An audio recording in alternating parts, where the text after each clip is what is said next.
یوسف عرفان صاحب، مجھے آپ سے دو باتیں پوچھنی ہیں جو بہت ضروری ہیں اور آپ سے بہتر ان کو کوئی رسپونڈ نہ کر سکے. کیا علامہ اقبال کے افکار کو ہمارے نصابات میں شامل ہونا چاہیے؟ نمبر 1، کیا ضرورت ہے اس کی؟ نمبر 2، کیا ایسا کوئی امکان لگ رہا ہے مستقبل قریب میں، یا اس کے لیے ہمیں کیا کرنا چاہیے؟ ڈاکٹر صاحب بہت بہت شکریہ. پہلا سوال بھی حقیقت ہے، اور اگر اس میں کوئی کمی رہ گئی ہے تو حقیقت جلد بن جائے گی. واہ.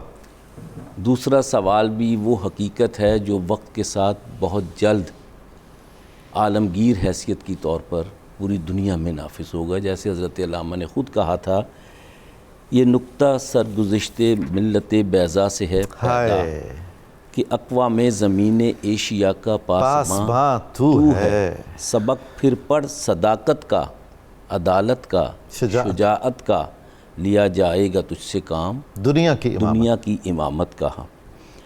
یہی مقصود فطرت ہے، یہی رمز مسلمانی، اخوت کی جہانگیری، محبت کی فراوانی. بتان رنگ و بو کو توڑ کر ملت میں گم ہو جا.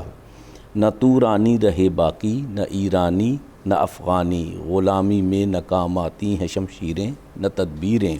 جو ہو ذوق یقین پیدا تو کٹ جاتی ہیں زنجیریں. یہ ذوق یقین جو ہے، یہ بنیادی طور پر وہ ایمان ہے جو اولاد آدم کو متحد کرتا ہے، منظم کرتا ہے اور مؤثر بناتا ہے. مسلمان فقط اپنی ذات کے لیے ہی نہیں ہے، یہ اس کائنات کے لیے بھی ہے. بے شک. اور یہ ان اقدار کا جس کا ابھی ڈاکٹر صاحب نے ذکر کیا کہ ان کو اقتدار میں آنا چاہیے، کہ اس کا یعنی معمار ہے، اس کو تعمیر کرنے والا ہے، اس کی تکمیل کرنے والا ہے. اب جہاں تک اس بات کا تعلق ہے کہ یہ ہمارے نصاب کا حصہ بننا چاہیے، ضرور بننا چاہیے. اگر آپ یہ دیکھیے کہ حضرت علامہ کے جو خضر وقت ہیں وہ قائد اعظم علیہ الرحمہ ہیں. جی ہاں. اور قائد اعظم علیہ الرحمہ نے ایک بار یوم اقبال میں فرمایا کہ اگر مجھے متحدہ ہندوستان کی حکومت دی جائے اور کلام اقبال ساتھ رکھ دیا جائے اور کہا جائے کہ دو میں سے ایک کا انتخاب، اللہ اکبر، تو حضرت علامہ قائد اعظم نے فرمایا کہ میں کلام اقبال کروں. سبحان اللہ، سبحان اللہ. ایک کلام اقبال ہوگا تو کئی پاکستان، واہ واہ واہ، کئی اسلامی ریاستیں ہوں گی جو ایک نقطے کی حامل ہوں گی، سبق پھر پڑھ صداقت کا، عدالت کا، شجاعت کا. یہ نظریاتی ایٹمی قوت ہے نا جی. کیونکہ ہماری مادی جوہری قوت کو روحانی قوت چاہیے. بے شک. وہ روحانی قوت حضرت علامہ عطا کرتے ہیں اور اس روحانی قوت کے لیے راستہ بھی متعین کرتے ہیں.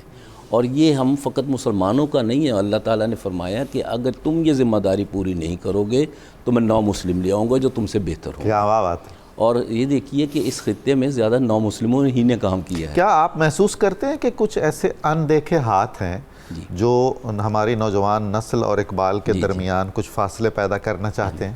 وہ ستیزہ کار رہا ہے ستا امروز. سبحان اللہ، واہ واہ.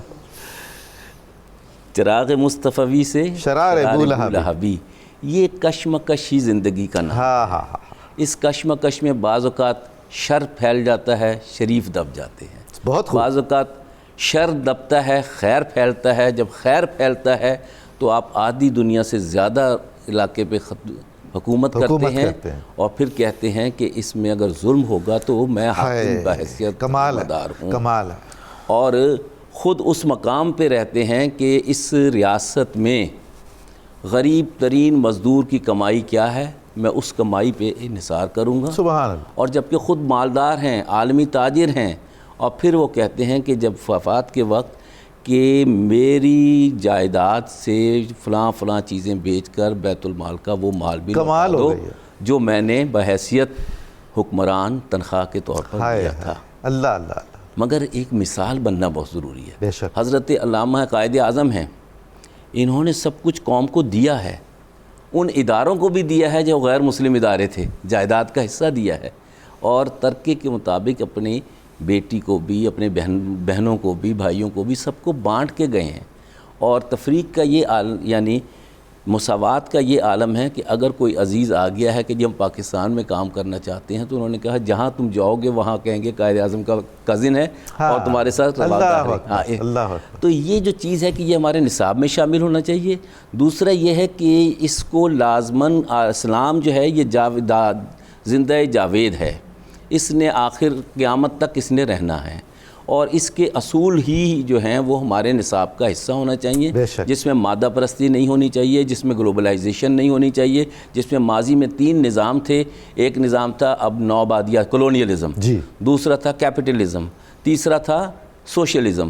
یہ تینوں نظام ہم دیکھ چکے ہیں کہ اس سے وہ بات نہیں بنی جس سے اولاد آدم متحد، منظم و مؤثر ہوتی۔